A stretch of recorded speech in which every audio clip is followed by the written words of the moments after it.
이재명이 민주당을 내세우고 있죠. 이재명 후보가 당의 혁신을 강하게 주문했습니다. 위성정당 방지법 제정을 촉구하는 한편 국회의원 3선 제한, 면책특권 폐지 등을 과제로 제시했죠.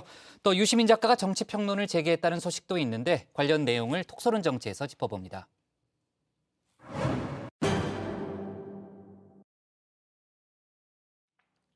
이재명의 민주당 본격적인 차별화 행보에 나섰습니다. 이재명 후보 연이은 사과와 반성에 이어 문재인 정부 비판에도 나섰죠. 코로나19 때문에 국가 지출이 얼마나 늘었느냐. 이거 정말 쥐꼬리입니다, 쥐꼬리. 정부가 자기 책임을 다하지 않은 거죠. 민주당도 대열에 가세했습니다. 물론 문재인 정부는 성공한 정부다. 전제를 깔았지만 말입니다. 적어도 윤석열, 최재형 이런 사람 인사한 건 잘못한 거 아닙니까? 어떻게 하다가 그 두 사람이 다 저쪽에 대통령 후보가 됐는데 그럼 적어도 이 사람들을 발탁한 분들은 책임을 물었어야 되는 거 아닙니까? 부동산 같은 경우 뭐 제일 지금 우리가 뼈 아프고 또 국민들로부터 질타를 받고 있는 부분이기 때문에 이 이사 대책과 같은 정책을 왜 정권 초에 안 했을까 하는 정말 아쉽더라고요. 문재인 대통령의 복심으로 통하죠. 윤건영 의원은 각자의 길을 가는 거다 평가를 했는데요. 정부 여당은 정부 여당의 길이 있고요. 청와대는 청와대의 길이 있는 것 같습니다. 청와대는 코로나19로 인한 국가적 위기를 돌파해야 될 그런 역할과 임무가 있습니다. 각자의 길을 가면 된다고 생각합니다. 높은 정권 교체 여론, 역시나 높은 문 대통령 지지율. 이재명 후보 입장에선 고민이 좀 됐을 텐데요. 확실히 방향을 잡은 듯합니다. 문재인 대통령 지지율만으로는 선거에서 이기기 어려워요. 그래서 플러스 알파 생산적인 차별화는 필요한 겁니다. 차별화를 하면 안 될까? 차별화를 하는 게 나을까? 이런 고민들을 충분히 하지 못하는 것 자체가 더 위협적인 것이거든요. 이재명 후보는 기존 민주당과 차별화에도 나섰는데요. 위성정당 금지, 국회의원 3선 제한, 면책특권 폐지를 전면에 내걸었습니다. 민주당이 그동안 많은 의석을 가지고도 제 역할을 못했다 쓴소리도 냈죠. 합의와 타협이 합리적 결론을 이뤄내기 위한 것이 아니라 자신들의 정치적 이익을 고수하기 위한 발목 잡기, 성과를 내는 것을 방해해서 반사 이익을 얻기 위한 그런 행태라면 그건 극복해야 될 일이고 또 그 극복을 위해서 다수결의 원칙이라고 하는 하나의 원리도 작동한다고 생각합니다. 이 후보의 질책 때문일까요? 민주당은 오늘 10월 임시국회 소집 요구서를 제출했습니다. 이른바 이재명표 개혁 법안들 패스트트랙에 태워서라도 처리해야 한다는 이야기까지 나옵니다. 코로나 확산세가 엄중한 만큼 예산과 법안의 집행 상황을 챙겨서 코로나 안정과 민생 회복에 진력해 나가도록 하겠습니다. 국민의힘은 이재명 하명법이냐 나를 세웠는데요. 대장동 특검법부터 처리하라 맞불을 놨습니다.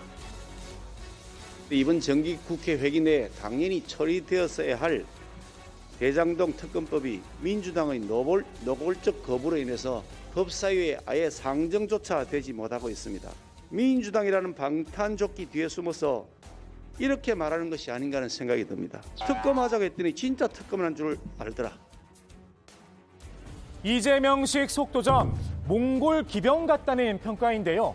이 후보가 늘 선봉에 서 있는 모습이죠. 그래서인지 이런 지적도 나옵니다. 그 몽골 기병 선대위라고 하는데 말 타고 달리는 사람은 이재명 후보 한 사람밖에 없다라는 지적은 계속 있습니다. 예. 이재명 선대위의 의도한 바도 일부 있어요.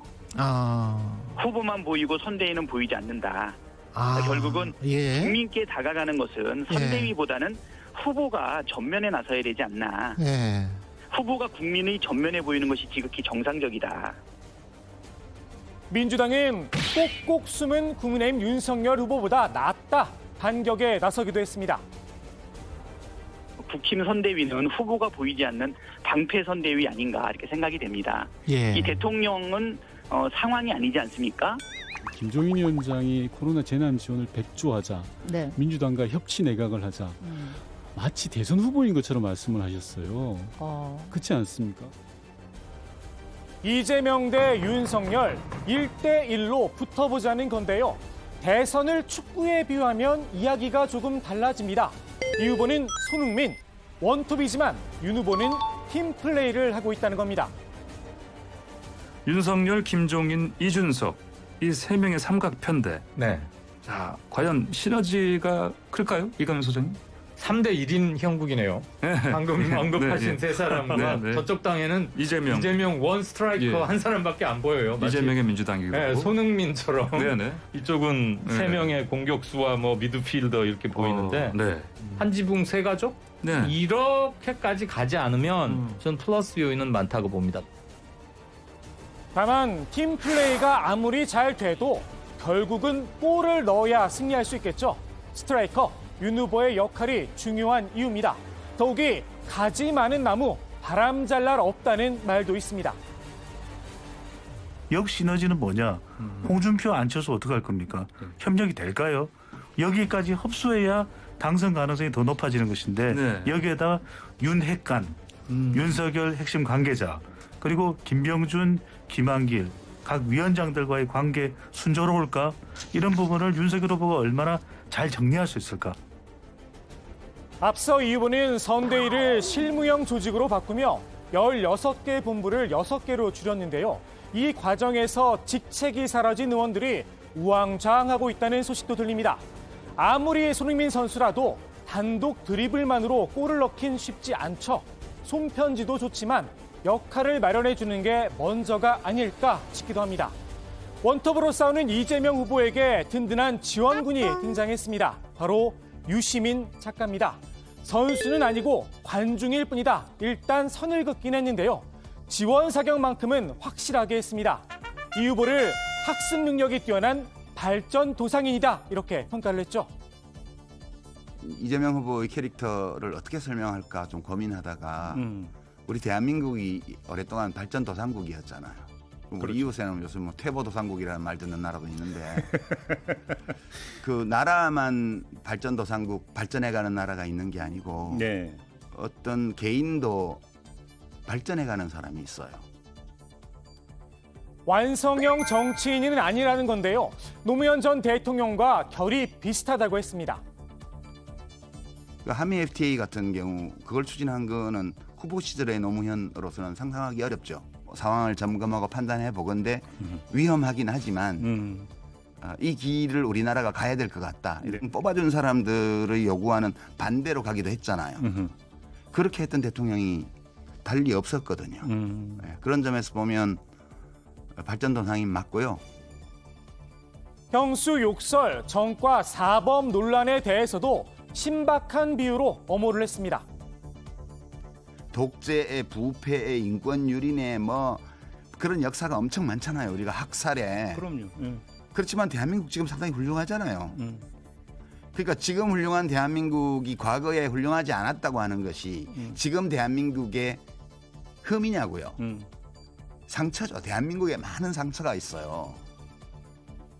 유 작가는 5년 전 대선 땐 이 후보에게 이런 질문을 던졌었죠.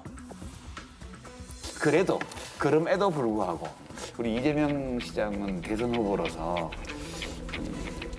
감정 조절 능력에 약간 하자가 있는 거 아니냐.